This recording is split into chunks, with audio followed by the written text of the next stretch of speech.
time to take it out of... Hello, everyone. Hello. Right. Shall I wait a bit more? Yeah, just a minute. Okay. Hello, everybody. Okay, I'll just wait in a minute for others to join us. I hope you guys are well.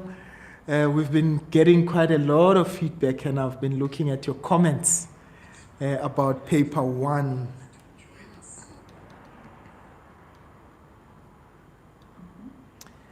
Yeah, so we are going to be going through physical science today, the love of my life. All right, I'm just waiting for more people to join us and to be aware that we have gone live. I had to change the format, but I'll tell you guys a little bit later about that. Okay, so I just decided to take a past paper and walk you guys through it.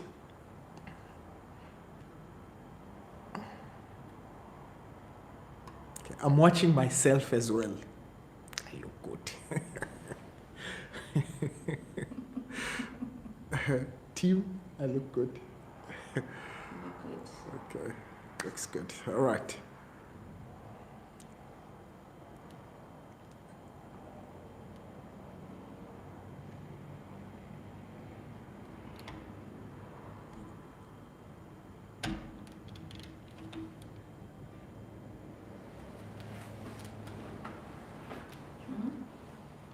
All right, maybe let me bring this a bit later.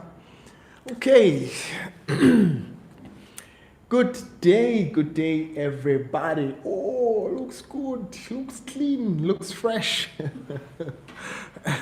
You know, back in the days, there was this ad, so good and clean and fresh. Tra-la-la-la-la. All right, good day, everybody. Once again, it's such a pleasure for you to join us. We are continuing to give you some good content in maths and science. I was able to get some feedback around maths paper 1 and paper 2, and some of you told me, oh, the paper had hands. I really do hope that you wrote well.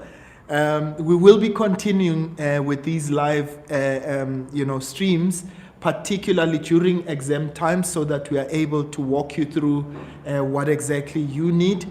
We will in future, for those of you that are our members, we will be telling you about ways in which you can submit your questions so that we can cover them live right here on YouTube. All right, and if you're not a member, where have you been? Hey, it's about time that you become a member in this channel, and we promise, guys, nothing else but good content. All right, so I don't want to go on a lot today. I am going to be walking you through the Eastern Cape September 2022 exam.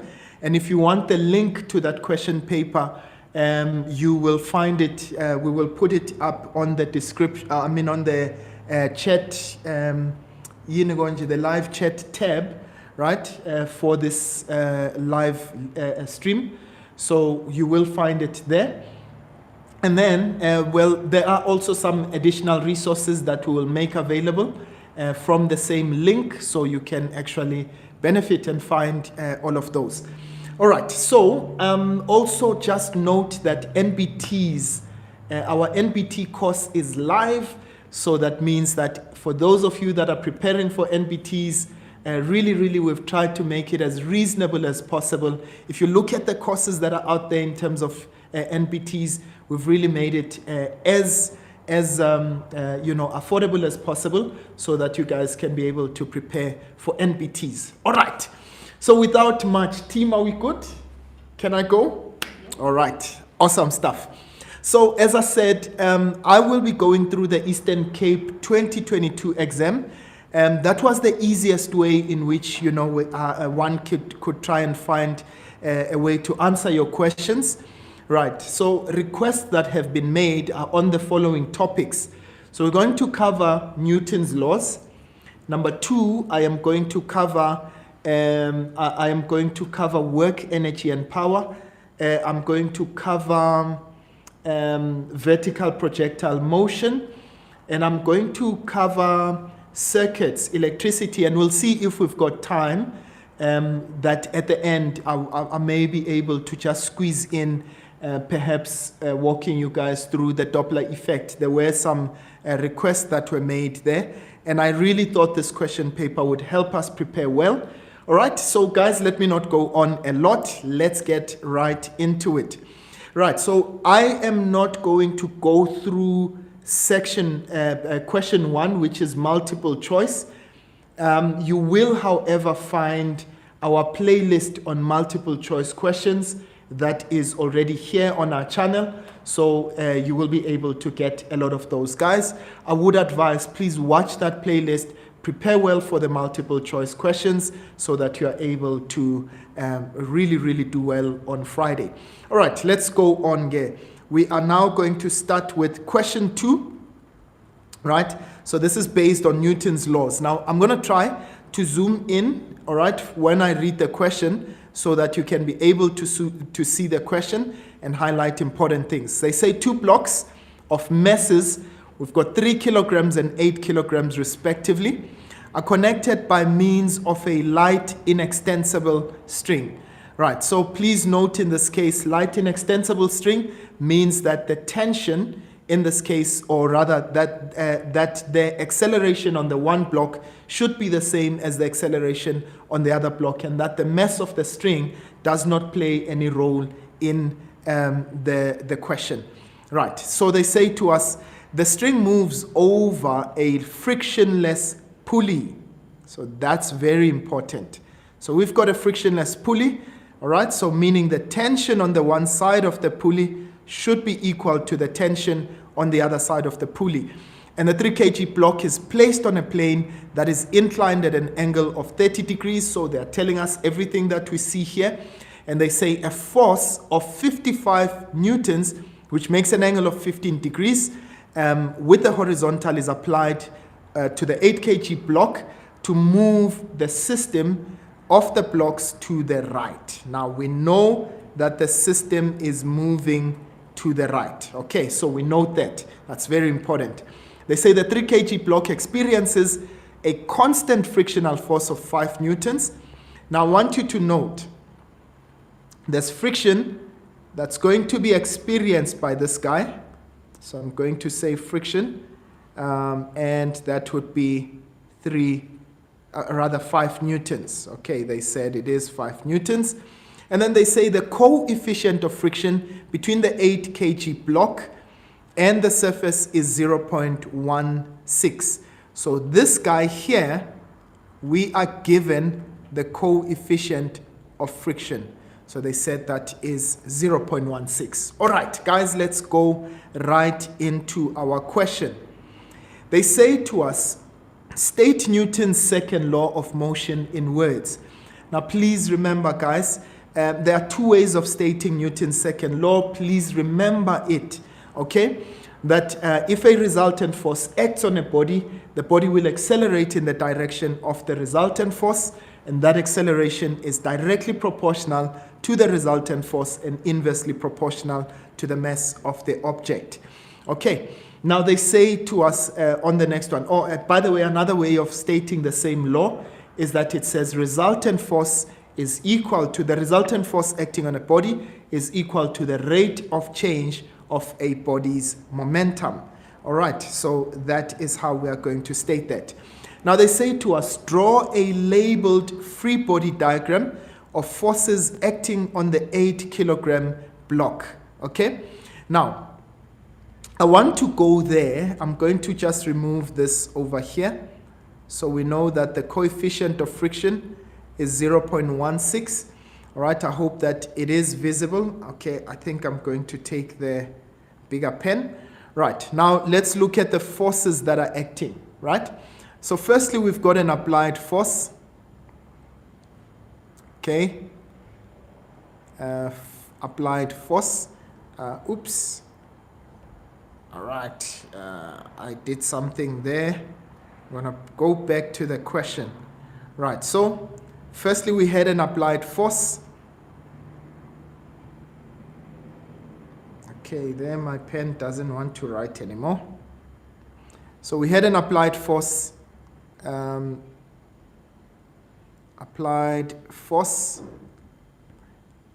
okay. But which other forces do we have?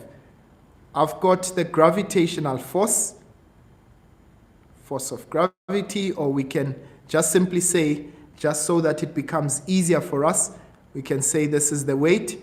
And please note in this case, because of space, I'm not really able to express it as fully as I'd love to, okay? But we also know that we've got frictional force. Now please note, guys, that friction in this case opposes motion. So we've got frictional force for this guy. And we've got the normal force. Okay, remember that this would be applicable for something that is on a surface. So we've got the normal force, all right, and find the string, right?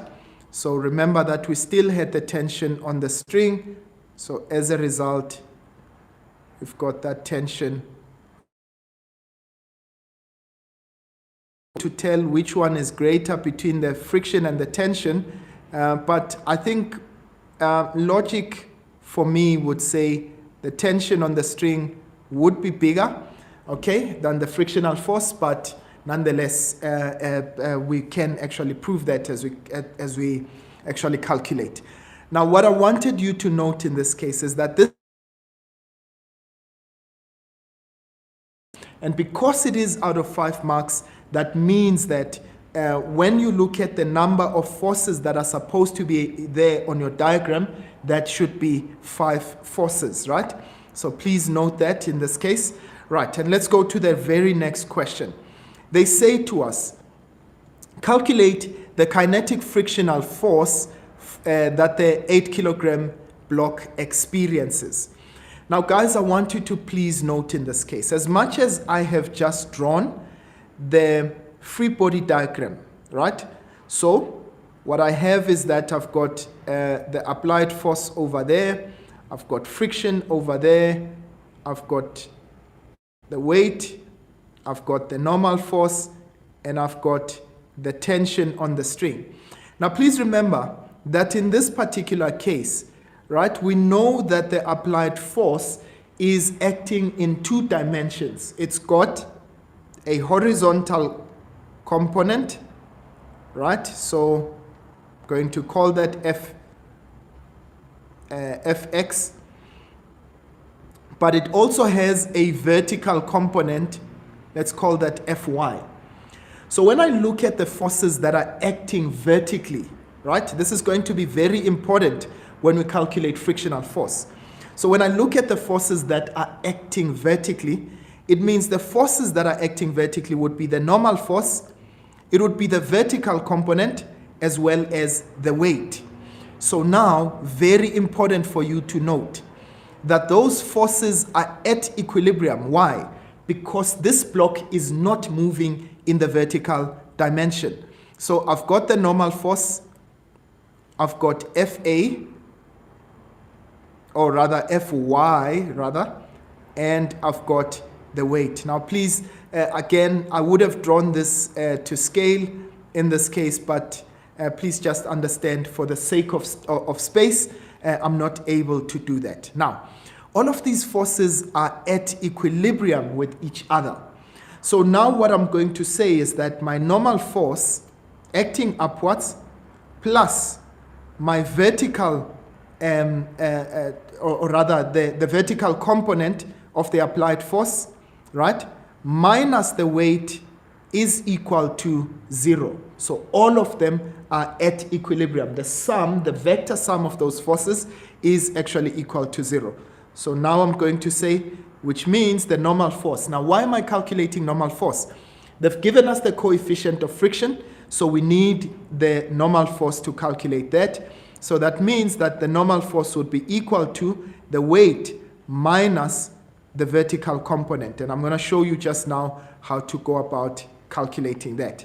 Now, our weight in this case, This is going to be mass times gravitational acceleration, so that's mg, minus the vertical component of the force. This is going to be the applied force multiplied by, now remember, we're given the angle at which the applied force is acting, and that's 15 degrees. Our applied force is 55, right? So this would be F multiplied by the sine of the angle, right? So what do we get, right? Our normal force is going to be 8 multiplied by 9.8 minus 55, which is the value of the applied force multiplied by the sine of 15 degrees. So let's do that quickly, right? On our calculator, we've got 8 times 9.8 minus 55 sine of 15 degrees. Right, I get that value, right? 64.14. So I'm just going to keep it like that so that I'm able to calculate the frictional force, right? Now, when I calculate friction, I'm going to say, well, friction is coefficient multiplied by the normal force. My coefficient, you remember I was given as 0.16 multiplied by that value of the normal force that I just got. So multiplied by this entire value, right? Okay, I'll say multiplied by the normal force, or in fact, so that it eliminates confusion. That's 8 times 9.8 minus 55 sine of 15 degrees. Right. Okay, so what do we get? All right. I see some of the students who are in Matric are actually complaining, Ogoti, why am I doing the live now? So I get a value of friction to be 10.27. Okay, I'm going to round it off to 10.27 newtons. Okay, so that is our value for frictional force. So now let's go on to the next question, right? Please, I'm going to just remove some of the things so that we can get some space. Right, so we get a frictional force of 10.27. Now they say to us, calculate the tension in the string connecting the two blocks. Now I want you guys to remember, we cannot get the tension on the string if we do not get the acceleration, right? So I'm going to have to work with the two blocks, right? Firstly, I'm going to work with the 8 kilogram block and say, well, what are the forces that are acting on the 8 kilogram block? It would be the horizontal component of that force, of the applied force, right? Okay, so I'm just going to, right, so this is for the 8 kilogram block. So the horizontal component, remember, I'm trying to get all of my forces to be in the same dimension, right? So 8 kilogram block, that would be the horizontal component of my applied force. It's the frictional force acting, and it's the tension. So tension as well as friction. Now let's sum all of these forces according to Newton's second law, right? So I am going to say, right, this is going to be F net. So F net is equal to MA. So that's going to be Fx minus the tension, or you can say plus negative tension plus a negative frictional force.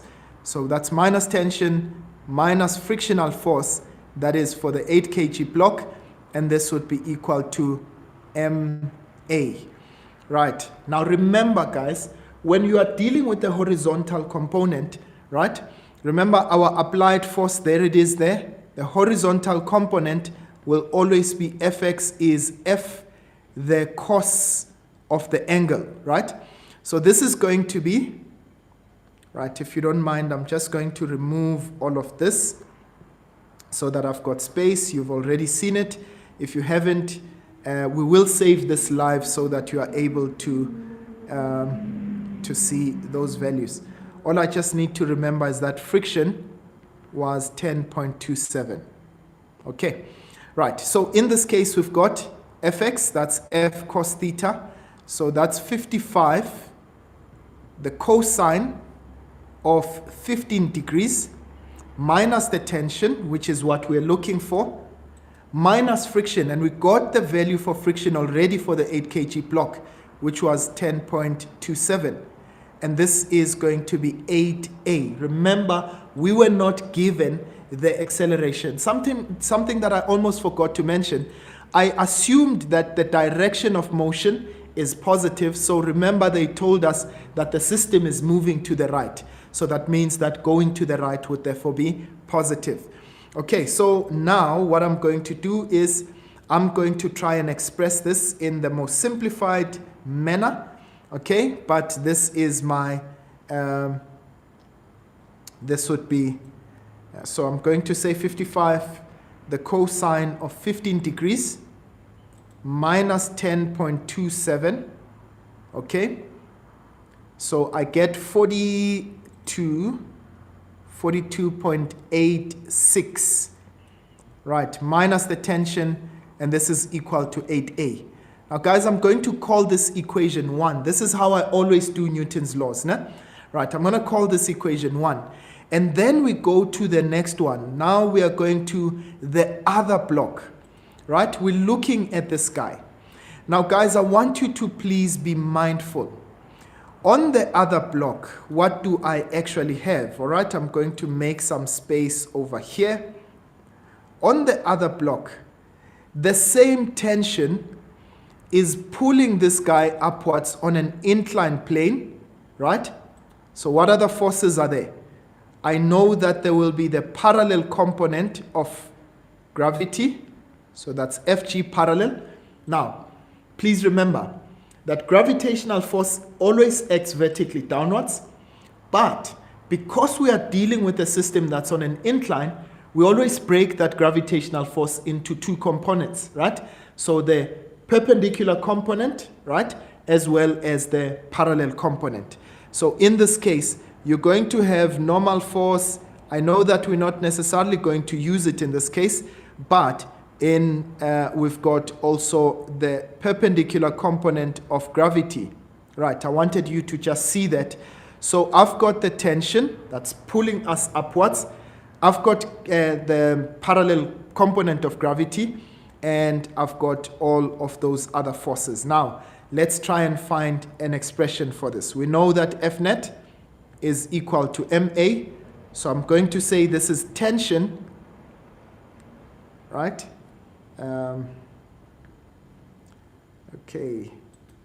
You know, technology sometimes can, right, there we go. My pen stopped working for a bit. So tension minus the parallel, by the way, I almost forgot, there is frictional force. You remember that we were told that the frictional force that acts on this guy is actually, what was the value? We were supposed to highlight it, the 3 kg there, 5 newtons, right? So it does have friction as well. So we've got friction. So it's going to be tension minus Fg parallel minus the frictional force, and this is going to be MA. And so our tension is unknown. Fg parallel, now please note, every time we calculate Fg parallel, this is according to the inclined plane, and we've got a 30-degree angle of elevation. So this is going to be the mass, all right? So this guy is 3 kgs. So that's going to be 3 times 9.8, the sine of 30 degrees, which is the angle of elevation. So that's mg, the sine of theta, minus the frictional force. They told us this is 5 newtons, and this would give us the mass, which is 3, multiplied by the acceleration, which is a. We don't know what the acceleration is. All right, now we can simplify this. This gives us t minus, all right, let's take out our calculator again. Okay, so that's 3 multiplied by 9.8, the sine of 30 degrees. okay, and minus 5, okay, I get 9.7. So that's t minus 9.7 is equal to 3a. And now we call this equation 2. Now what we do, guys, what I normally do is that I add equation 1 and equation 2, and I'm going to show you how I do this, right? So I'm going to add everything that's on the left-hand side of each equation. So add equation 1 plus equation 2. I hope it's still visible. Right. So on the left-hand side, what do I have? I've got 42.86 minus t plus. On the left-hand side of equation 2, I've got t minus 9.7. And this is equal to, on the right-hand side, I've got 8a as well as 3a. So in this case, I've got 8 plus 3, which would give me 11a. Right, and you'll notice what happens is that we're going to eliminate t and minus t in this case. They cancel each other out. And so what we can do, and please, if there are any mistakes that I've done, you can let me know as well. So 42.86 minus 9.7, okay? That gives me 33.16, and I can divide this by 11, and so I get an acceleration of 3.01 meters per second squared. Okay, right. My team member is making funny sounds that side. Okay, I'm hearing myself. Right, I hope that makes sense, guys. So I get an acceleration of 3.01 meters per second. But remember, what did they ask us to find? They said we should find the tension. So I can now substitute that acceleration into the main equation, right? So that means that, into any of the two equations. So I'm going to take equation 2. So I can say, well, the value of t is t minus 9.7 is equal to 3 times. Our acceleration is 3.01. And so if I calculate that, that is going to be 3 times 3.01. And I am now going to transpose the 9.7 to the other side. It becomes plus, and that's 9.7. And I get a value of 18.73 newtons. Right, I hope that you were able to get to the same answer. I see someone said they got 19.7. I'm not sure what 19.7 is for. Okay.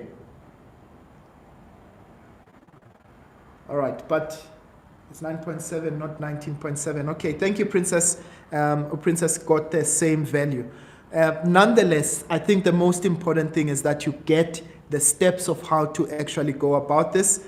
If you are looking for this question, please go onto the, there is a link there that is on our community chat, okay? You can actually, it is actually a pinned link. You can get that question paper. All right, I hope that makes sense. Right, it was a very, very interesting question. Right, as we move on to question number 3. Okay, right. You guys did ask for me to do at least one question on vertical projectile motion, and I hope this one will actually do the trick. Now they say to us, we've got a learner that drops a ball. Now very, very important. When we talk about dropping a ball in this case, all right, I'm just trying to zoom in. The moment they say we are dropping, right, what does it suggest? It suggests that the initial velocity must be 0. Okay, right, so that is very important for us. Okay, I'm just going to make this guy just a little bit thinner. Right, from a height of 8 meters. After 0.6 seconds, another learner throws. Now, the fact that the other learner throws, it suggests that the initial velocity cannot be equal to 0, right? So either they will give us that initial velocity or we would have to work it out. So they say to us, throws a second ball downwards at the same height. They say both balls, A and B, hit the ground at the same time. Very important. No? Now, it does not suggest that the time of flight for ball A is the same as the time of flight for ball B. What it does say, though, is that the time at which they arrived at the ground would be exactly the same. So it means that they got to the ground at exactly the same time. They arrived on the ground simultaneously, if I may say so. Right. So ignore the effects of friction. Now, this is very important when we're going to talk about vertical projectile motion. Right. Now, firstly, they said define the term free fall. So we know in this case, whenever we talk about free fall, this is the motion of an object under the influence of gravitational force only. Please remember that only part, so that remember that that is the operative word. Right, now let's go to the second question. They say, calculate the speed at which ball A hits the ground. So I'm going to take information for ball A. So let's write down information for ball A. Right, I am talking about ball A from the moment it left, right, from the top to the ground. So I'm going to write there top to ground so that you know that this is the information all the way to the ground. Now, what I'm going to do, for the purpose of this question, I'm going to assume that downwards is positive. Now, guys, let me stop here a little bit to then say to you, please remember, when you're doing vertical projectile motion, it's important for you, your choice of direction will determine in which direction gravitational, or rather the sign that you have to use for gravitational acceleration. This time, I have chosen down as positive, so it means for every single one of the questions that I'm going to answer, I am going to take G as positive 9.8. Why? Because remember, gravitational acceleration acts vertically down, and I've taken down as positive. If you choose to say, I'm going to take up as positive, not a problem, right? All it simply means is that in your case, gravitational acceleration for all the questions will actually be negative 9.8, because in this case, gravity acts downwards and you've chosen upwards as your positive direction. All right, now let's continue with ball A. Right, what is our initial velocity for ball A? We remember they said it is dropped, so we know that it's going to be 0. Our final velocity when it arrived on the ground, and please note, when we're talking about arriving on the ground, it is just before it touches the ground, so the velocity there is unknown. The reason for that is we do not know, in this case, by the way, it's only under vertical projectile motion when it is in the air and before it touches the ground. So that's going to be positive 9.8, right? The time that it took is unknown, okay? And in this case, what would be our displacement? Now remember that displacement is the straight line change in position from the beginning to the end point. And so our beginning was at A and our end point on the ground. And so that's 8 meters downwards. So that would be positive 8 meters. Please don't forget that part. All right, now, which of the 4 equations are we going to use? Well, we're looking for the speed, right? And in this case, which means that any equation that we must choose must have VF, right? What do we not have? We do not have the time. So which of the 4 equations do not have time? That's the second one. So VF squared is equal to VI squared plus 2 times G delta Y. All right, so our final velocity is exactly what we're looking for. Let's substitute. Initial velocity is 0. That's 2 times. That's 9.8 multiplied by 8. And so we are going to work out that value.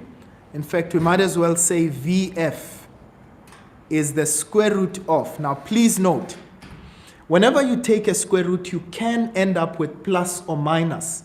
But the problem is that in this case, we have to choose only one.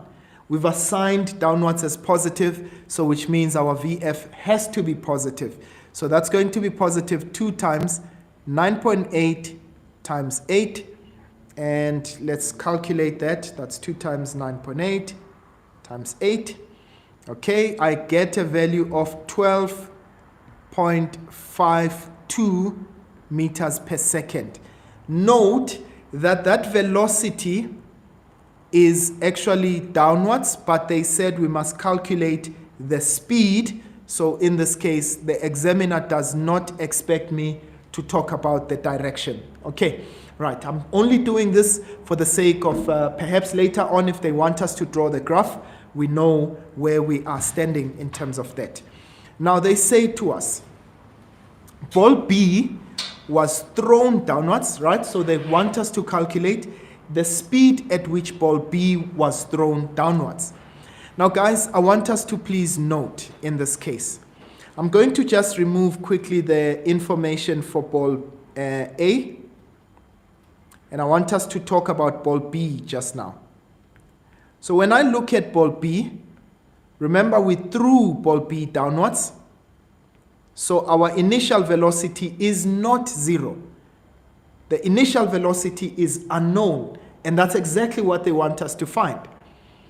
The final velocity is also unknown. Remember, when it gets to the ground, we don't know what the velocity is when it gets to the ground. Okay? Gravitational acceleration, that's positive 9.8 meters per second squared. Okay? Now, if you notice, it's a 5-mark question. Let me just try to reduce it. It's a 5-mark question, so which means that there's a little bit of working out that we need to do, right? Now, I want you guys to please note, we don't know the time that ball A took, right? So we also don't know the time that ball B will take. But is it possible for us to determine the time that it will take ball A to reach the ground? Absolutely. So we can say for ball A, the very first equation, VF is equals to VI plus G delta T, right? So this is for ball A. I'm going to say my final velocity, I found it to be 12.52. My initial velocity was 0. Gravitational acceleration is 9.8, and I'm looking for the time. And in this case, you've got 9.8 delta T is 12.52, and we can divide both sides by 9.8. And guys, I want you to please note in this case, you've got 12.52 divided by 9.8, and we get a time of 1.2, well, let's say 1.28 seconds. Right. That is the time that it took ball A to get to the ground. Okay? But what time will it take ball B? Now remember that ball B had a time delay of 0.6 seconds. So which means that I am now going to have to factor that in, right? That actually the travel time for ball B, because it gets to the ground on this at the same time as ball A, but it actually traveled 0.6 seconds less than ball A. So it's going to be 1.28 minus the 0.6. Okay? So that means that my time will be 0.68. I hope that you get that, ladies and gents. And finally, our displacement is exactly the same as A, right? And in this case, what that means is that it's going to be positive 8 meters. Right. If you don't mind, I think just for the sake of space, okay, so that you can see as I answer that question. Yeah, so we said 9.8 delta T here. Right, for those of you who may have been writing, so I'm just going to remove the calculation for ball A. Right, so which equation of motion can I use? Right? I'm looking for initial velocity. I'm going to use the only one without final velocity. So that's delta Y, that's VI delta T, plus 1 over 2 times A delta T squared.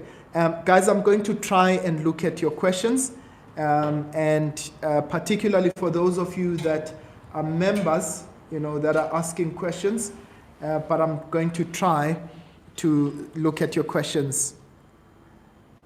right? That's 8. Our initial velocity, that's what we are looking for. The time is 0.68. 1 over 2 times 9.8 times 0.68 squared. Sorry, I'm trying to squeeze in that information there. Now guys, really I'm not going to waste time in terms of the calculation. I'm going to do it in my calculator, right? I'm going to say 8, taking that term to the other side, that's minus 0.5 times 9.8 times 0.68 squared, okay? And I find a value, and I'm going to divide that value by 0.68. Right, and I find my initial velocity to be 8.43 meters per second. Yes, I'm correct. I almost confused myself. So which means ball B was actually projected at a speed of 8.43 meters per second. Okay, so that is very, very important. Okay, right, now let's go to the last, to the remaining questions. So they say to us, ball A bounces off the ground to a maximum height of 6.5. So I want you to imagine, so we had ball A, okay, over here, and it gets to the ground, and after reaching the ground it bounces and it reaches a height. Okay, so it's going to reach a height of what did they say? It reaches a height of 6.5 rather. So 6.5. Okay, well actually 6.5 would be a bit higher up. Let's put it over there, right? So it reaches a height of 6.5 above the ground. Okay, right, now they say to you, calculate the velocity of ball A as it bounces off the ground. Now that is very important, guys. So firstly, we're now looking at ball A as it now goes upwards. Our initial velocity for ball A this time around is unknown, right? So our initial velocity would be unknown, final velocity. Now, at maximum height, what happens? I know that when it reaches that maximum height, it's going to stop momentarily, right? So I'm only looking at the information until I get to maximum height. So my velocity is going to be 0. My final velocity is going to be 0. But remember, I still maintain, and this is where you guys tend to make a mistake. The fact that the ball is going up does not mean that gravity is moving upwards. Gravity is still pulling down, and because I've chosen down as positive, it means it's still at 9.8 meters per second squared. Please, guys, remember, this is the trick to vertical projectile motion. So now they say to us, okay, the time is unknown, okay, but the displacement in this case, now remember it is displaced upwards, and we said down is positive, so our displacement is going to be negative 6.5. Well, I wish I could have written it, down there, okay, so that you guys can be able to see it. Right, now let's try and calculate it. I'm going to remove the stuff over here. Right. Oops, I actually shouldn't have removed these values so that I remember. What was the velocity? Okay, I'm going to have to ask my team, Lana, to remind me what my values were. Right, so in this case, I'm going to find the velocity of ball A, right? So which equation of motion am I going to use? I am looking, this time around, we're looking for the velocity of A as it leaves. So we're looking for the initial velocity, right? But we don't have the time. So that's Vf squared is equal to Vi squared plus 2 times G delta Y. So please remember, how I choose my equations, I choose them based on the information that's given, but the easiest thing is to look at what I do not have. I don't have time. This is the only equation without time. So final velocity is 0. Initial velocity is what I'm looking for. That's 2 times 9.8, and please don't say negative 9.8. The only thing that is negative is our displacement, which is negative 6.5. Right, so I'm going to say 2 times 6.8, 2 times, rather 9.8, 2 times 9.8 times negative 6.5. Okay, that gives us 127.4, negative 127.4. But remember, I transpose this to the other side, which becomes positive. So that's 127.4 is equal to VI squared. And I'm going to take the square root on either side, right? So the square root on either side, I just removed this. Okay, so that's 127.4. Okay, and I get a velocity of 11.28. Now, guys, I want you to please remember, right? So 11.28. So the examiner said the velocity, which means I need to also give the direction, right? I would have said plus or minus. It's going up, so it will be negative this time around. So that's minus 11.28 meters per second.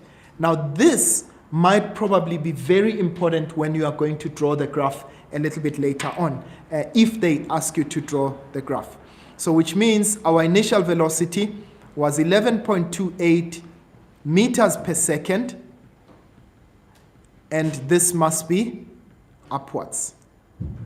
Okay, right. I hope that this makes sense to all of you guys as we continue on this particular section. Right, now, as I had anticipated, they say to us, calculate the velocity versus time graph for the motion of ball A from the moment it was dropped, right, until it reaches the maximum height after the bounce, right? Indicate the following on the graph: the velocity with which ball A hits the ground, the velocity with which ball A bounces off the ground. Now, guys, I want you to please note in this case, because you're dealing with velocity, which is a vector quantity, it's important for you to have both sides, in this case, for your y-axis, both the positive and the negative values, right? So this is going to be velocity against time. So velocity in meters per second, and this is time in seconds. Very important. Now, what happened with ball A? We note that it started with a velocity of 0, so it's going to start at the origin. And what happened with ball A? It started increasing in velocity as it was going down. Remember, we calculated the velocity of ball A when it got to the ground. Now, guys, the mistake that I made was to remove all of my values, right? So I don't quite remember if you guys can help me, okay, with those values. I removed them. So this was the first velocity that we calculated for ball A when it landed on the ground, okay? But then what happens? Immediately it lands on the ground and then it bounces off the ground, right? So what I'm going to do is I'm going to show that the velocity, you remember the velocity of bouncing was 11.28, but it's negative, right? So its bouncing speed is 11.28. So in this case, I'm assuming, or I am not assuming, but I am going to take the time of contact with the ground as negligible, right? Because I wasn't told that time. So this is going to be negative 11.28. Okay? And now what happens? It gets from there up until the maximum height. I know at maximum height it's going to be 0, so the velocity at that point is 0. Now, they said we must show the velocity with which the ball A hits the ground. Please, if you guys would remind me, let me just check. Someone said the velocity was 12.52. Thank you so much to you, Kulu. All right, so the velocity was 12.52. Okay, and the velocity with which it left the ground was 11.28. And by the way, the time with which it arrived on the ground was that time. So this time here will be 1.28. I know that they didn't ask for it, but it's also good to actually show that time. Right, now guys, I want you to note the gradients of this graph as well as that graph are exactly the same. Why is that important? Because on a velocity time graph, the gradient actually represents acceleration, and both graphs, or rather both in both instances, the graph is moving under vertical projectile motion, and as a result, in that case, it means that the gradient should be the same. It's 9.8 for both cases. Right, if you had chosen to take downwards, or rather upwards as positive, your graph is going to look, it's going to go in the opposite direction, right? So it would be a graph that looks like this. Okay, that would be minus 12.52, and then you are going to have, in this case, another graph that's like this. So the green graph would be what you have in your case, but it would now start not at 12.52, it would start at 11.28, okay, and end up at the same place. Right, I am going to leave it there, and I hope that this has been very, very helpful, guys. As we continue, we are trying to chase time, so I'm going to move on to the next question. Right, all right, let me see if there aren't any questions. All right, Nkosi says, yay, it's fire. All right, thank you so much, Nkosi. Okay, all right, I'm trying to see if... All right, Lina Mandla says the confusion starts with the graphs. Otherwise, it's easy. Can I advise Lina Mandla that you actually go and check out, you know, when you go onto my channel, go and look at vertical projectile motion, and there's a video particularly on the drawing of the graphs. Okay, I take you through those very thoroughly, and there's quite a number of examples that I will actually take you through. Okay, so for the purpose of today, I think I will ask to just move on, all right? And hopefully you guys are able to have a look at that. Right, I'm gonna skip question 4 because you guys didn't ask for momentum, right? And quickly move on to question 5, which has to do with work, energy, and power. And hopefully we are then done with mechanics, and I'm going to quickly jump into electricity. Right, now let's quickly have a look at it. Right, they say a rescue helicopter lifts a man 75 kilograms initially at rest. Now I want you guys to please highlight that. So the man has an initial velocity of 0, right?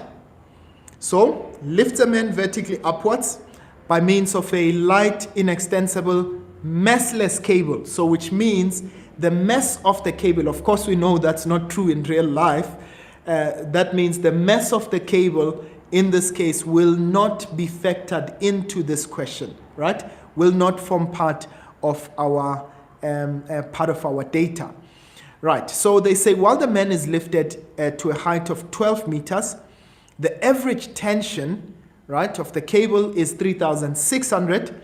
A constant downwards air resistance of 1,540 is exerted on the man while he is being lifted. So let's quickly look at it. We're lifting this man up. Okay, so we've got an applied force here.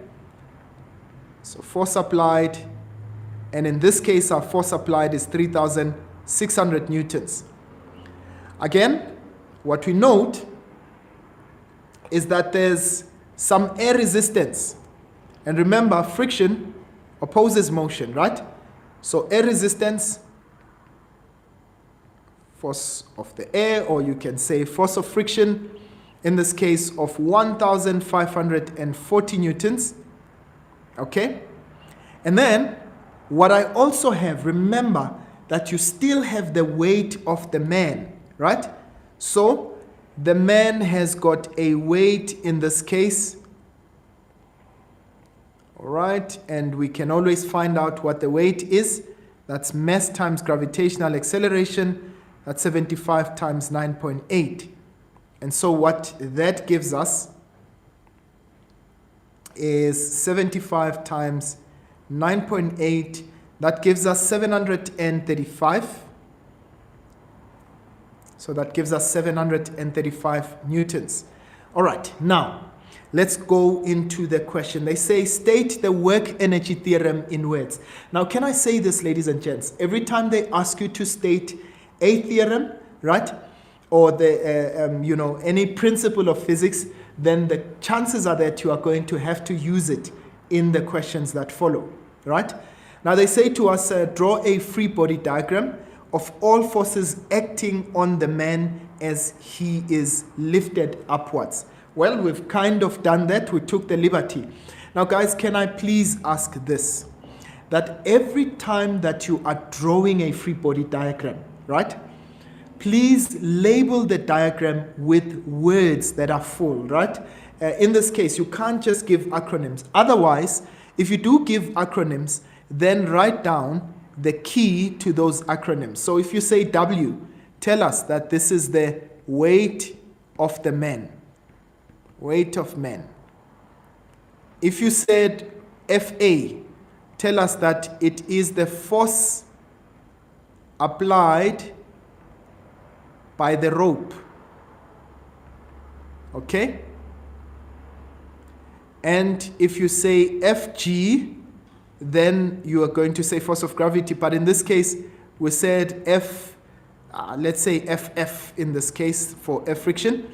Let's say this is the air resistance. That's the force of the air resistance.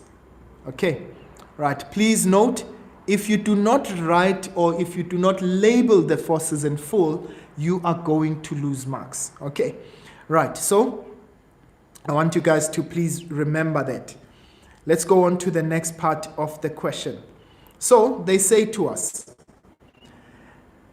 name a non-conservative force acting on the man while he is being lifted up. There's actually two, right? A non-conservative force, right, in this case, well, air resistance, air friction would be a non-conservative force. But I also consider that the applied force would be a non-conservative force because remember that at the end of the day, as much as the helicopter is lifting, I don't know, whatever it is that is lifting, you can determine whatever force that you want.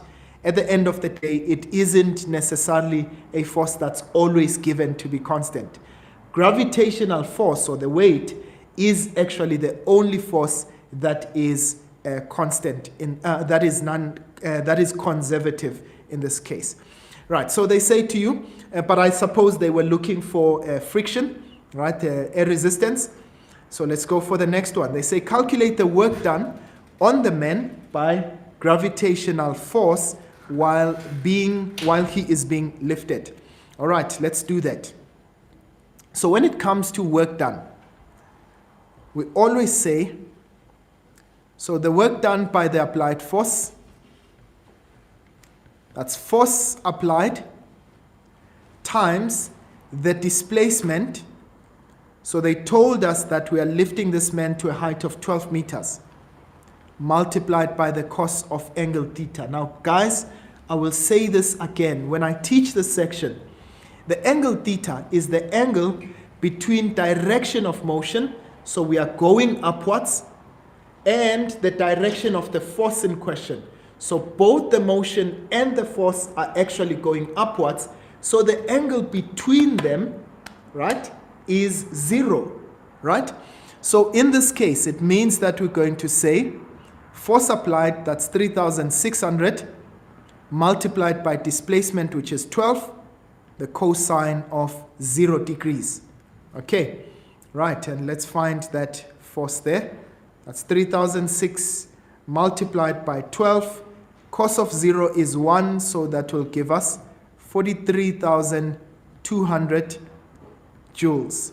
So the work done by the applied force is going to be 43,200 joules. I hope that makes sense, guys. And then we go to the next question. They say, use only energy principles to calculate the speed of the man at 12 meters above the ground. Now, I want us to talk a little bit. So, there are two ways in which we could have, we can answer this question. We can use the work energy theorem, right? Or we can use the work done by non-conservative forces. Now, let me show you how I'm going to use the work energy theorem. So this says that the net work done is equal to the change in kinetic energy. Now, there are three forces that are there, which means that there are three, or rather, let me put it this way. There are three forces that are there, which means there are three types of work done that are there, right? So you can either say the work done by the applied force, plus the work done by friction, plus the work done by gravity is equal to change in kinetic energy. Or you can say, what is the net work done?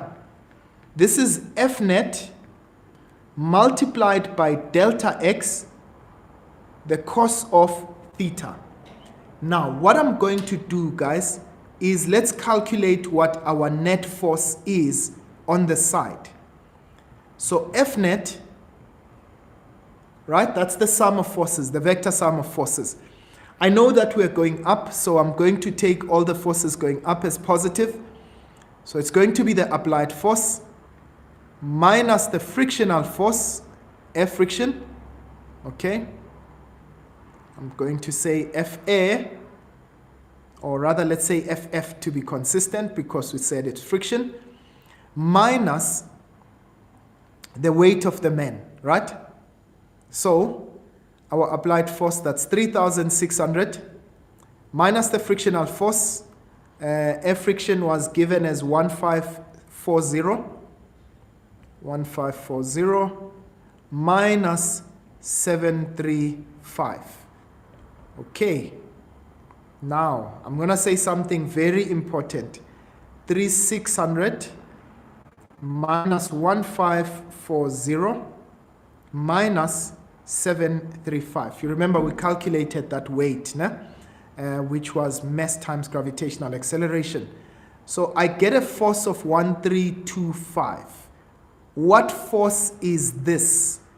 It is the net force. And note, the net force is positive. What does it say to us? It simply says to us, when I look at this guy here, right? When I look at this guy here, this force that is positive must be going upwards, right? So where am I going with this? So when I'm trying to calculate, I'm going to say, well, F net, that's 1325, times the displacement, which is 12, the cosine of, now angle, theta, remember we said direction of motion and the force in question. So in this case, the net force is going up and so is the motion, so which means that that is going to be equal to 0, cos of 0, right? Now, we're going to say half times mvf squared minus half mvi squared. So I want you guys to please note, our initial velocity was 0. We want the velocity of the man upwards. So this is going to be 1325 times 12 times 12. the cos of 0, which is 15,900. And in this case, that's half. The man's mass is 75. The final velocity is what we are looking for. But remember, our initial kinetic energy is going to be 0 because our initial velocity was 0. Okay, so let's do our gymnastics mathematically. Okay, so that's half of 75.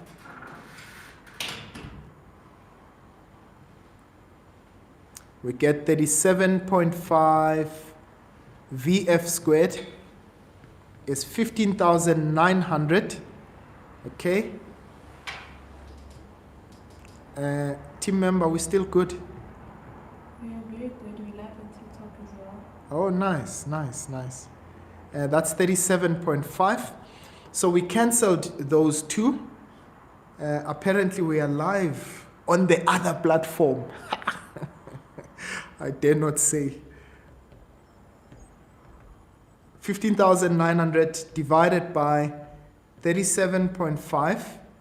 Okay, I get 425, and I'm going to take the square root of that. Right, we get 20.59. So VF is 20.59. Please, can you just verify if you get the same value? All right, I will look at your comments just to make sure that we do get to the same value. I really do hope that this makes sense to all of you guys. Really, I think that this section, you do have the potential to get full marks, but only if you know what you're doing. And really, I've tried to make it as simple as possible. And I promise you that if you follow the steps that I actually do, you will actually end up with the right answer. All right. Another way that you could have done it, I'm not going to be exhaustive about it, is that you could have used the formula that says work done by non-conservative forces is change in kinetic energy plus the change in potential energy. Now, remember, when I talk about non-conservative forces, in this case, the only two non-conservative forces would be the work done by the applied force as well as the work done by frictional force. Okay, sure, guys, this thing is such a lot of energy. Hey, I'm burning quite a lot of energy here. Right, so work done by non-conservative forces, change in kinetic energy, right? So this is how we will be able to get the the velocity, but the change in potential energy. So remember, we are changing the vertical height. We're given a distance of 12, so our change in potential energy would be at a height of 12 meters. So you can use that, and you'll see that you arrive at the same answer. The only thing that I'm just cautioning you about, if you're going to use this, remember this is going to be work done by applied force and work done by friction. And please remember that friction opposes motion, so that means that the work done would be at a cos of 180, which would be negative. Okay, right. Okay, guys, that's it when it comes to mechanics, right? So I'm going to be moving on to the electricity section. I don't know if I can, team member, what do you say? Should I do Doppler first and go and do electricity, or the other way? No, do Doppler first. Doppler first. Yeah. Okay. So it's not me, ne? It's my team member. So she says I should do Doppler first because you guys asked. All right, let's go for it. So on the next question, they say we've got an ambulance with a siren emitting a certain constant frequency, approaches an accident scene. Right, I always like to draw these, So there's our ambulance approaching an accident scene. Okay. People bamkwazile. Okay, so there's our accident scene. There are cars that have crashed each other there. All right. Now they say to us a stationary sound detector at the accident scene. So we've got a detector at the accident scene. Okay. right? Let's just say it's something that can pick up radio frequencies, right? So they say to us, a stationary sound detector at an accident scene records a frequency that is 2% higher than the actual frequency of the siren. So I want you to note, guys, that whatever the frequency of the sound is, right, it is at 2% higher frequency. Now we'll see how that actually plays out into the question. Okay, right. So they say state the Doppler effect in words. Okay, please, if you'll allow me. Okay, guys, you should know your definitions by now. I think for the sake of time, because I'm rushing for electricity. They say explain why the detector records a higher frequency. We know that when it is approaching, right, the sound waves in this case, all right, are more compressed. So as the ambulance rather approaches, the sound waves are compressed, giving an impression that the frequency is actually higher than the emitted frequency. Okay, right, you can write that in your own words. They say calculate the speed of the ambulance. And now, guys, I want us to spend a little bit of time on this.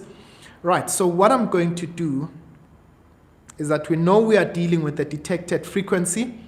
So that's FL, V plus minus Vs over V plus minus, sorry, that's FVL, Vs times Fs. Now, remember, we know that our speed, the listener, is stationary. So that means that at the top, we've got VL being 0. So that's going to just be V.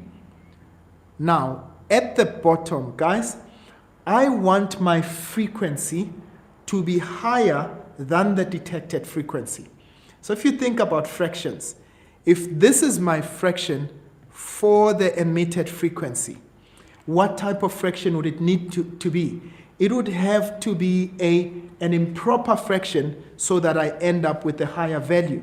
Please, if you haven't watched my videos on Doppler effect, you'll note that in this case, so that becomes minus. Okay, right. So they've given us the speed of sound in air. That's 343 divided by, again, that's 343 minus the speed of the ambulance. Right, now please, I want you to note this one. So they said to us the detected frequency, right, is actually 2% higher. So if you were to take the emitted frequency, which is the speed of the source, the frequency of the source, right? It means that it's going to be the frequency of the source plus 2%, and 2% is 0, or it's 2 divided by 100, which would be 0.02 of the frequency of the source. So this is the detected frequency, right? So meaning my detected frequency, in fact, I don't know why I wrote it at the top there. It's the frequency of the source plus 0.02, the frequency of the source. So my detected frequency is 1.02 times Fs. I hope that makes sense, guys, right? So it's the speed of the source plus 2% of it, okay? So that's going to give us 1.02. Happy days, right? So I can say that's 1.02 Fs multiplied by Fs. And note what I can do with this. I can say, well, let's divide both sides by Fs. So I end up with that 1.02 is equal to 343 over 343 minus Vs. And we can now cross multiply. Right. I'm glad that 1.02 into 343 minus Vs equal to 343. So what I'm going to do is I'm going to divide both sides by 1.02.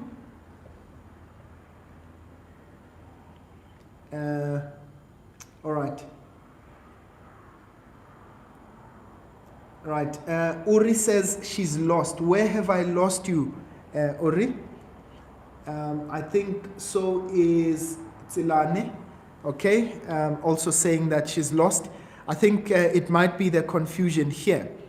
So if I say something is 2% higher, right? So if I said to you, pay an amount that is 2% higher, it means, let's say I bought the thing for 100 rands. What is 2% of 100 rands, right? You're going to say, well, that's 2 over 100 times the 100 rands that you are paying. Okay, let me not use 100 so that it's actually more clear, right? Let's say whatever it is costs 50 rand, right? So you buy something for 50 rand. If you are now paying 2% higher, it means you're going to say 50 plus 2%, this is 2 over 100, times 50. So the actual amount that you would now be paying would be the 50 rand plus. In this case, if I say, let's see, that's going to be 5 times 2. That's going to be, well, 2% of 50 in this case would give us 1 rand. So you end up paying 51 rand. That's what I'm simply saying. So in this case, it's the frequency. So the frequency of the listener is 2% higher than the frequency of the source. So it's the frequency of the source plus 2%, 2 over 100, times the frequency of the source. I really do hope that you guys are getting it. Ne? So that would be, so think about it. This is 1 Fs plus 0.02 Fs. Okay. Right. Okay, I see. And I'm explaining exactly that. I knew that this would cause a little bit of an issue, right? So this is going to be 1.02. Now remember, I'm adding 1 Fs, or if you can look at it as taking out a common factor, which is Fs. That would give you 1 plus 0.02, and so you end up with 1.02 times Fs. That is what it means when you say that it is 2% higher. Okay, you still have the original, but you are adding 2% of it to the original. I really do hope that this makes sense, guys. And so that's why I was then able to say, well, the frequency of the listener is 1.02 times the frequency of the source, and the frequency of the source still remains exactly as is. Okay, right. I hope this makes sense, guys. And so finally, we did just a bit of mathematical gymnastics over there. All right. There we go. There we go. Right. I think we are doing well. So this would give us 343 minus Vs. And now we've got 343 over 1.02. Let's find that out. So that's 343 divided by 1.02. I get that 336 point in Tontoni value. 0.27. Okay. Of course, you can round off right at the end. Nah? Right. And if I take the 343 to the other side, it becomes negative. So I'm going to subtract 343, and you'll see that I get negative 6.773. Okay, so minus Vs would be minus 6.73, but in this case it means that the velocity of the source would be 6.73 meters per second. All right. I'm so glad when I see that you guys are also able to help one another on the group. as others ask questions, some of you are able to actually answer those questions. Yo, guys, I've been talking for so long. Can I take a commercial break and drink some water? We need commercial break music. Yeah. Shares is saying we need commercial break music. Guys, I'll show you who Shares someday. She's camera shy, but she's part of my crew. All right. Yeah. I also don't want to appear with cracked lips. Okay? Right. Let's go on. I really do hope that you guys have been able to understand. Right. And then the next question. They say the frequency of sound emitted is 720 hertz. Calculate the frequency of the siren's sound. Right? Now, Aish, I'm so glad that they asked this question because I've been wanting to... Okay, if you don't mind, guys, I know that you've been able to write this down. I'm just struggling here with space here. So, let's go for it. Now remember that the formula says V is equal to F multiplied by lambda, right?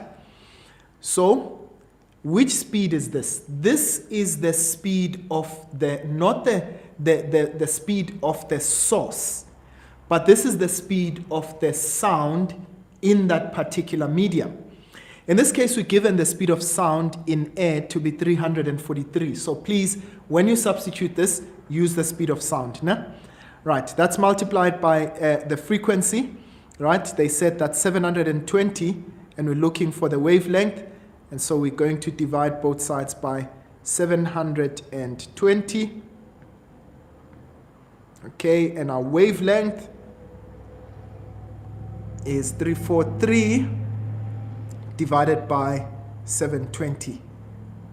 0.48 meters. Right, so please remember, guys, when we are going to calculate this, you always use the speed of sound in that particular medium. If the medium is water, you look for the speed of sound in water. If the medium is air, you're going to look for the speed of sound in air. Right, and then finally they say state one use of the Doppler flow meter. Remember that we can use this for measuring the flow of blood, or sometimes even what do they call this? We can even measure the heart rate, okay, moving using the Doppler flow meter. Right, I want to rush to electricity. Okay, I hope this question has been really helpful. I think it has, ne? Yeah, I think it has been really helpful. All right, so I'm going to go to Ish. If we have time, we'll come back to this question, okay? Because it's one of those questions that have hands, ne? But I wanted us to go to electric circuits. And the reason for that is that there are two questions here. The one has to do with a graph. So I want you to learn how to interpret that graph. Number two, I want you to also note how to go about answering just questions on circuits. Right, I'm going to go to question 8, and hopefully we'll have enough time for us to go back to question 7. I think that will be it for today. Ne? Yeah, so, all right, so they say a learner sets up a circuit to determine the EMF and the internal resistance of a battery. Right, so this is our setup. Okay, they say she uses the results obtained to plot the graph. Now, please, guys, I want you to note, this is the graph of external potential difference, right, against current. So, one of the most important things is that you'll note that when you draw this kind of a graph, you'll always see that it's a decreasing graph, right? And the reason for that is that the more that you are increasing in current, right, what happens is that your external voltage actually changes. So what you're doing here, you're looking at the value of the external voltage against the current, right? And the reason it changes is because of your internal resistance, okay, right? Or rather, let me say the voltage of your internal resistance, right? So the more your current increases, the voltage of your internal resistance actually keeps increasing, right? Now, quickly, as I said, I'm not going to go through definitions anymore. Please, guys, just make sure that you learn those definitions off by heart. Ne? Okay, right. So they say use the graph to determine, to determine the EMF of the cell. So the thing to note is that the EMF, we will always get it where the current is equal to 0, right? So where is the current equal to 0 on our graph? It's right here. So what is the corresponding voltage value when the current is 0? That is 1.4.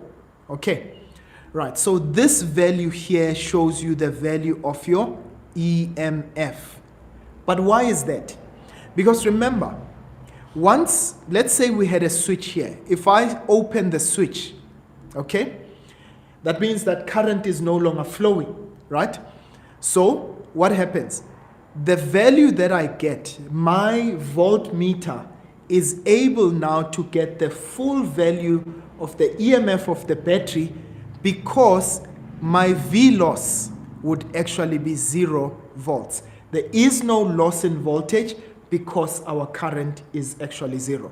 So as a result, in this case, it means that the external voltage, okay, the value here, which is V external, will be equal to the value of your EMF value. And as a result, that's why we read it off from the graph over there. So to answer that question, that means that our EMF is 1.4 volts. All right. Now, the next question. They say calculate the internal resistance of the battery. Now, how we get the internal resistance of the battery is that we need to now calculate the gradient underneath the graph, okay? So what you're going to do is that sometimes the gradient will give you the inverse of resistance, right? So if you've got current here, which is in amperes, against voltage over there, you'll take the gradient and you'll invert it. But this time around, we have voltage over current, so I will just take as is, right? So I'm going to say the gradient of the graph, that's change in y over change in x. So this is going to be change in voltage divided by change in current.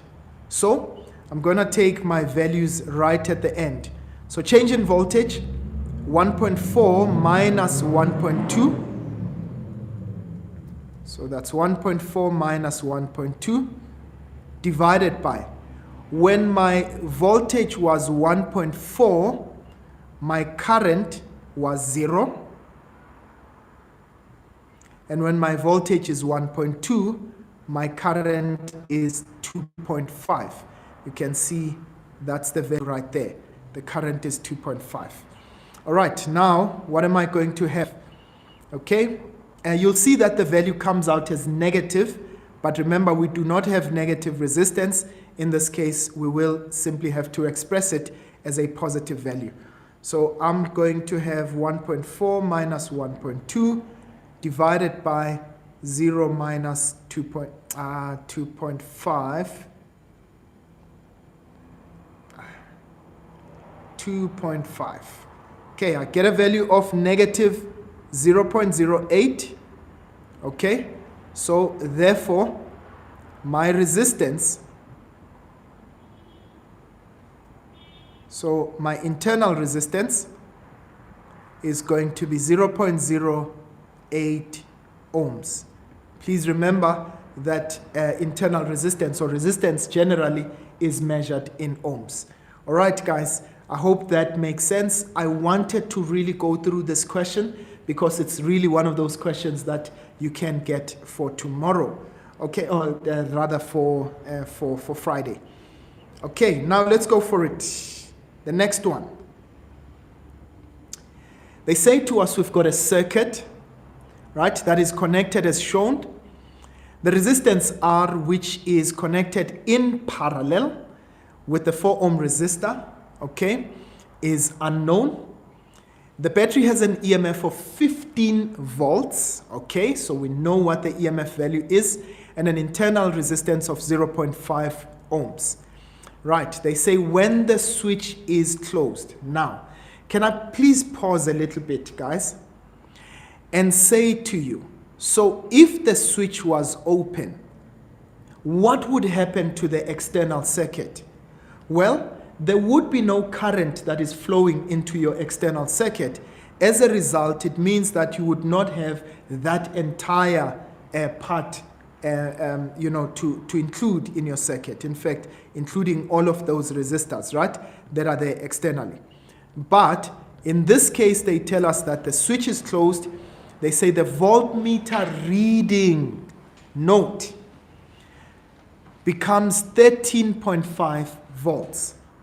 So note in this case that if the switch was open, it means that the voltmeter would have been 15 volts. That would be the value of our EMF. But now we close the switch, so it means that our voltmeter reading now becomes 13.5. What is this value? This is your external voltage, right? This is the value of the external voltage. So, which means V external is equal to 13.5 volts. Right, I hope this makes sense to all of us, right? Now, let's go for the questions. They say to us, calculate the reading on ammeter A. So, let's talk about ammeter A. So, firstly, the total current would move, right, over there. But what happens?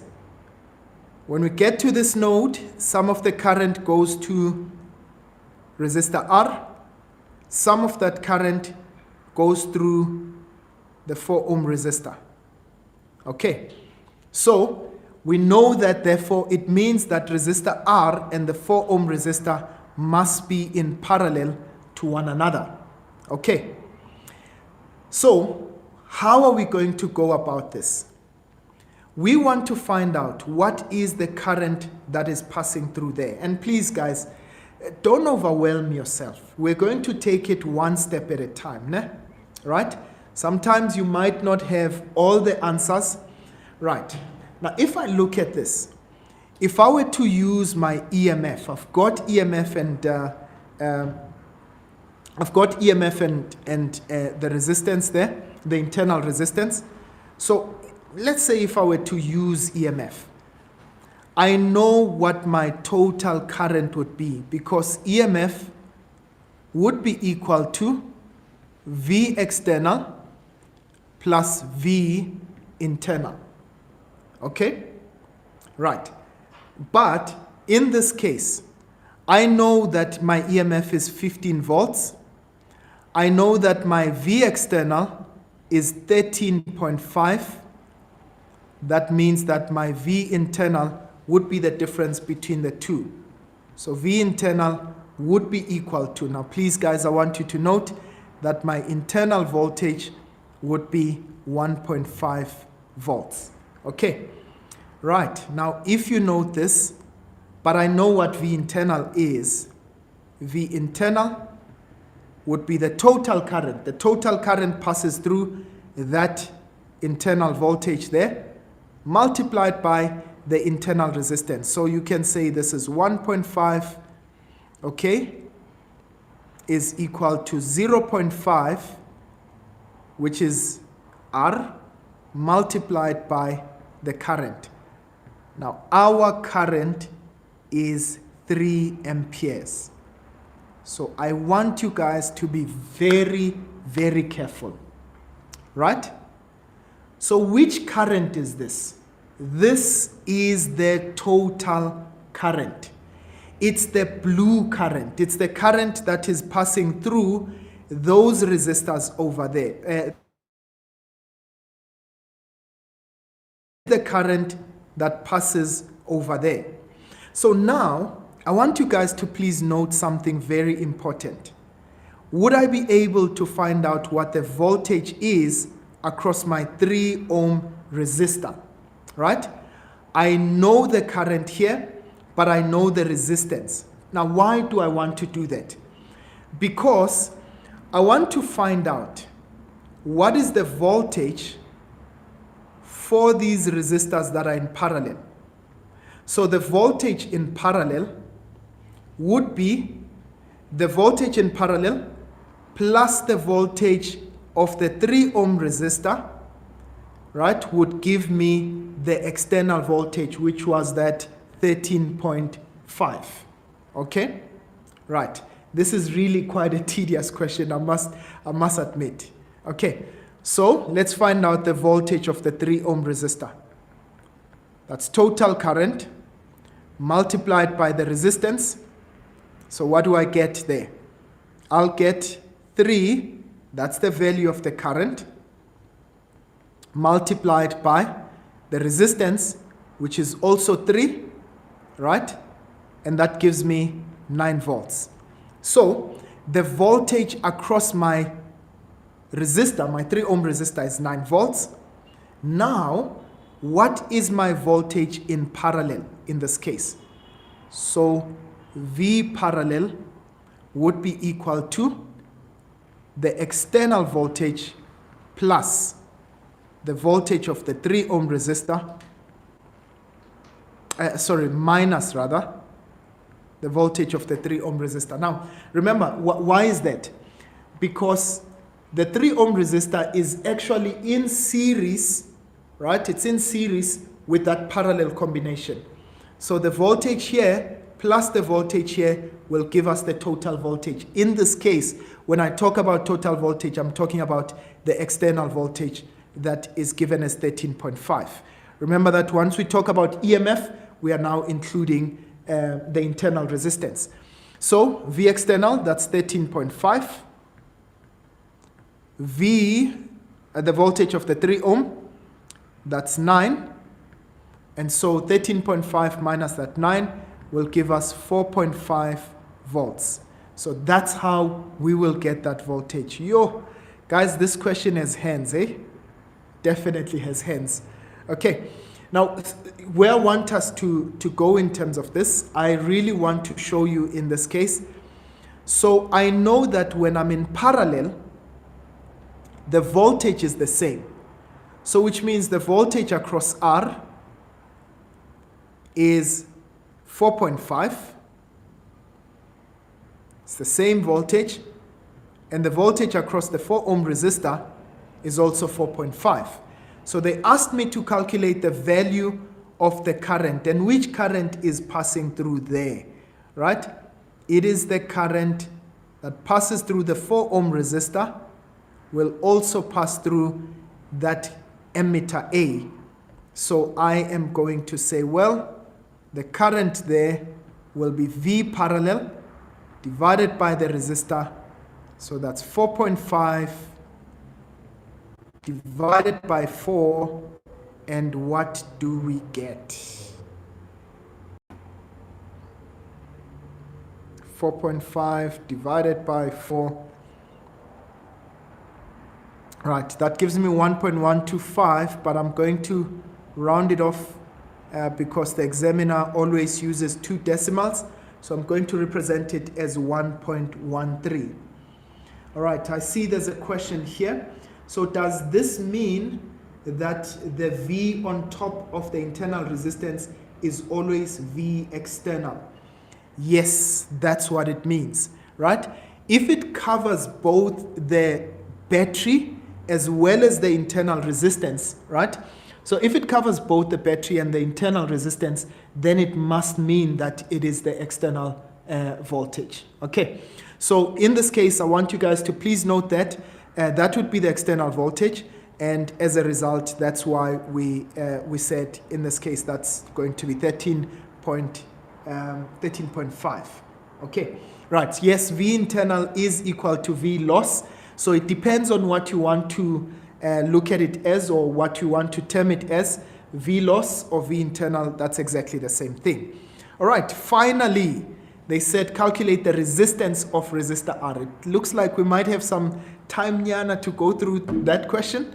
So I guess that still works out. So the resistance of resistor R. So for resistor R, what do we note? We know what is the voltage here, but I want you guys to note, we know the current that passed through. Now note, we know the total current. We said that's 3 amperes. But we know of the 3 amperes, 1.13 passed through the 4 ohm resistor. So how much current would pass through resistor R? So we can calculate that, right? We can say, well, the current that passes through R would be the total current minus the current that passed through the 4 ohm resistor. And we didn't give it a name. Let's call it I1. Okay? So that would be 3 minus 1.13. And in this case, look at me being lazy. That's going to be 1.87 amperes. Right.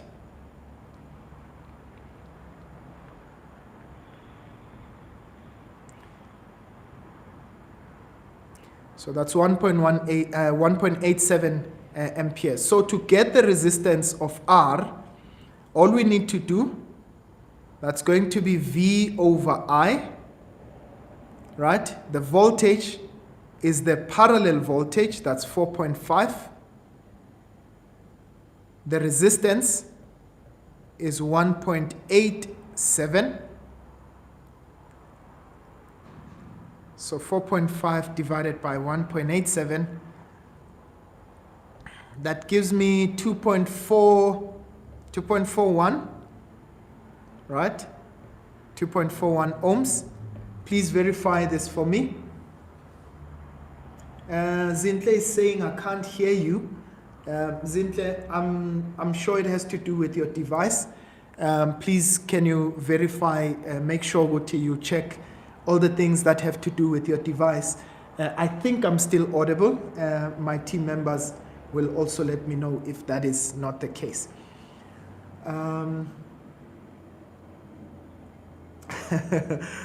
Kona says, well, I have some studying to do. Definitely, I think you do have some studying to do. All right, so this is how I am going to really end this section. Right, now I want us to go to this part here. Right, I wanted us to look at it. And please, guys, I do have playlists for all of these sections that I've taken you guys through. Sorry, can I just take some water? See, I've got a favorite uncle cup, right? Someday I'm going to include it as part of our match. Hey, how do you like that? All right, let's go through it. Okay. So now they say, right? They said define electric field at a point. Please, guys, I really don't want to waste time. Let's go for it. Okay, learn these definitions. They say draw the resultant force, the resultant electric field pattern due to 2-point charges with identical positive charges. So note, if we've got identical positive charges, I'm going to have a drawing that looks like this. Okay.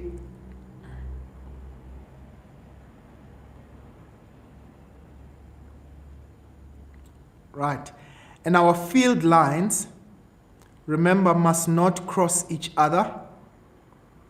They must be attached to the dot that we've got, or our sphere.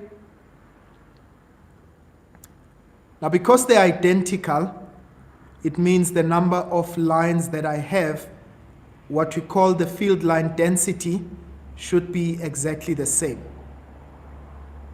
All right, so the number of lines will be the same for each of the two. Right, so both of them are positive. Okay, now please note, for positive charges, we know that the field lines would be moving away from the center of the charge. And the only reason for that is because we consider that we're using a positive test charge, right?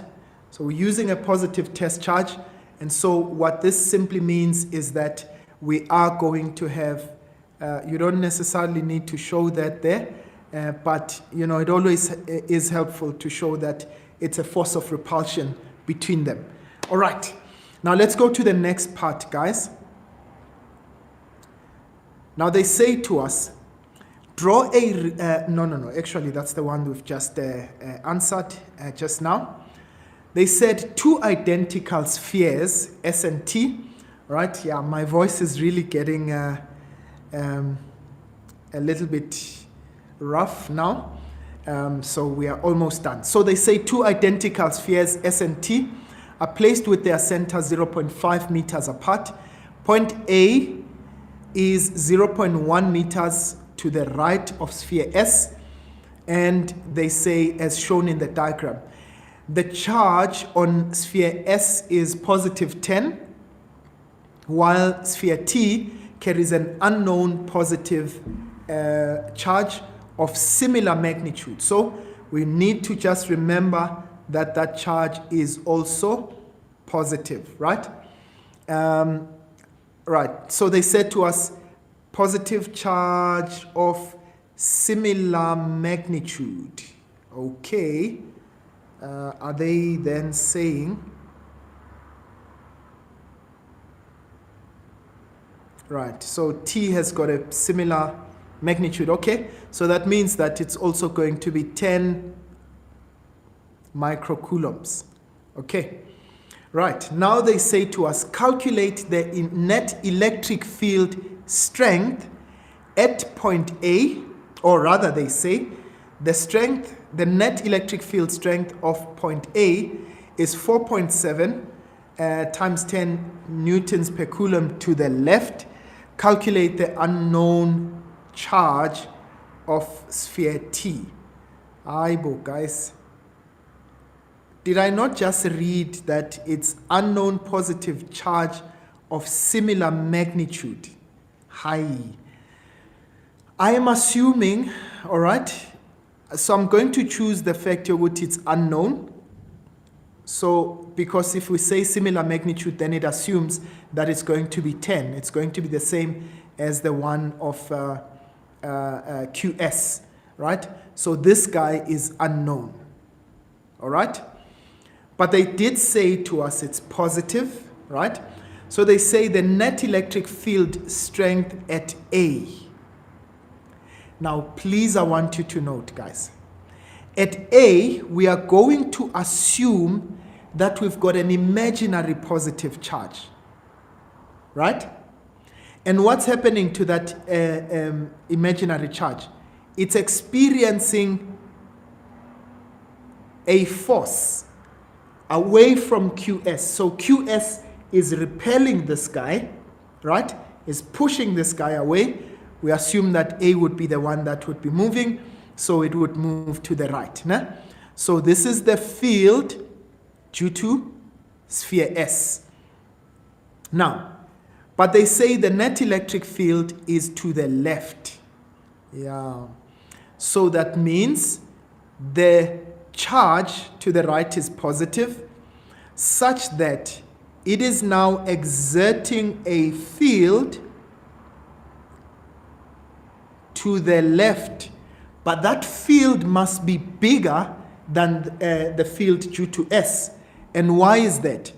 Because ultimately the net field is actually to the left. I hope that makes sense, guys. So field to the left minus the one to the right will give us a net, in this case, that is given over there. Right, so what I'm going to do, so that it doesn't become confusing, please, I'm not answering this question. We'll come back to it. So let me redraw this quickly. So we said we've got field due to T. We've got field due to S. Okay? And they are opposing each other. Now it's up to you. You can choose to say right is positive, east is positive, or west is positive. I'm going to take in this case that going to the left is positive, since my net is going to the left. So E net is going to be ET minus the field due to S. Now I know what the field is, the net field is. They said that's 4.7 times 10 to the power 6. Right. Note that I am substituting it as a positive value because I've said direction to the right, to the left rather, is positive. So ET, right, to the left, that's going to be K QT divided by R squared minus, that's K QS divided by R squared. Now, let's substitute it quickly. So that's 9 times 10 exponent 9 multiplied by the charge on, QT rather is the one that we don't know. So QT is the unknown one, divided by the distance. Now, what is the distance between T and A? That's 0.4. So this is going to be divided by 0.4 squared minus 9 times 10 exponent to the power 9, right? Multiplied by the charge on S. The charge on S is 10 microcoulombs. So that's 10 times 10 to the minus 6 divided by the distance between S and A is 0.1. So that's 0.1. But please remember to square it. Now, guys, all that is left for us is to do some gymnastics. So I'm going to take this entire thing, transpose it to the other side. Remember, it becomes positive, right? It becomes positive. So I am going to say I've got 4.7 exponent of 6 plus, okay, I'm going to take my fraction, that's 9 exponent 9, right, multiplied by 10 exponent negative 6 divided by 0.1 all squared. Okay, I get 13,700,000. Okay, so that's the value that I get on the other side. Or you can say this is 1.37. So I can have that in scientific form. That's 1.37 times 10 to the power of 7. Right, so that's 9 exponent 9. QT over 0.4 squared. Right, so I'm going to just simply cross multiply here. Right, so this is multiplied by 0.4 squared divided by 9 exponent 9, and that will give us our final answer. So multiply 0.4 squared, and we are going to divide that by 9 exponent 9, and I get an answer of, please if you can verify this for me, I get QT to be 0.0243, so in scientific form, that would be 2.44 times 10 minus 4 coulombs. Right. I hope that makes sense, guys. Definitely, I expected that the charge on T should be really much bigger than the charge that is on S, right? So that's the value that we would get. All right. I hope that makes sense, ladies and gents. I really wanted to do this question with you. All right, the very last and final question. They say to us, a third sphere, that is P, carrying a charge of negative 2 microcoulombs, is now placed at point A, as shown in the diagram below. Right, So we placed it exactly at the same point, right? Now they say to us, calculate the net electrostatic force. So can I show you this very quickly, guys? Very, very quickly. Right. So what we know is that E, the electrostatic field, is F divided by Q. So the field is equal to force divided by the charge. So the net force, the net field, will give us the net force, right? But what was our net field? Our net field was 4.7, right? That is 4.7 times 10 to the exponent of 6. We're looking for the net force, but the charge, we substitute the charge that is given over there, right? Now, we noted that the net field was to the, they said was to the left, okay? Was to the left.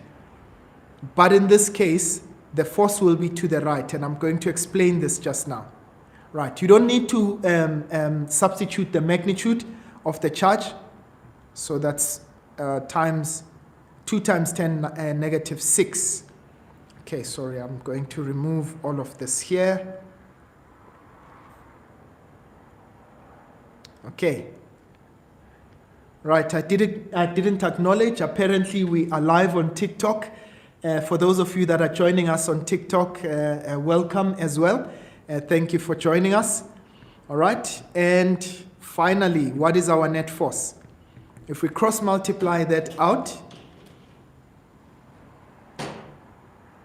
that's 4.7 exponent of 6 multiplied by 2 exponent of negative 6, and we get a value of 9.4 newtons. Now guys, because my charge is negative, and remember, what did we assume at first?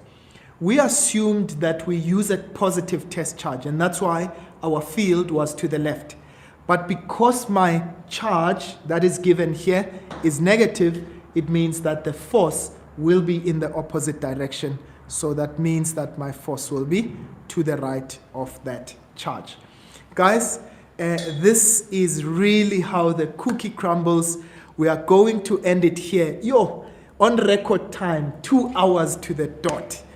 It's really been a pleasure, and thank you so much to all of you for joining us. We will be doing this again on Saturday, right? Because you will be preparing for paper 2. For those of you that are in Matric, maybe that will be watching this later on, please note that these lives were meant for those that are writing the May-June exams, and that's why we chose this time. For you, we will continue these lives, and we will announce when you are preparing for your June exams, right? We will definitely be helping you with that. I think the one thing that we want to find out is when we would schedule them, what would be the best time for you, so that we are able to then stream at a time that would be convenient for you. All right. And please don't forget to subscribe. Hey, my team is reminding me. Some of you do follow this channel and you watch the content, but you don't click on that subscribe button. Please, it would be really such a pleasure for you to be part of this family. But also, for those of you that are still upgrading, we've got our academic bus that is going on at the moment. Please, this academic bus, what it actually is meant to do is to help keep you accountable, so that you know. Right now, I'm streaming at the Mlungisi Nkosi Maths and Science Center, which is in Honeydew. For those of you that may want, we do have services that are there for this. All right, for those of you that are in grade 8 till grade 10, at grade 12 rather, there are services that can assist you there. But also what we do have is our class that is upgrading, okay? In this case, we want to ensure that you guys can be able to pace yourself, particularly if you are writing in November. So from me to you guys, it's really been a pleasure. And I did say that the NBT's course is also up. We'll put all of that information on the description of the video so that you guys are able to then get in touch with us. Really, it's been a pleasure, guys. I wish you all of God's best as you are going to prepare for your exam. From me for now, Malumya Nganywa, Shap Shap.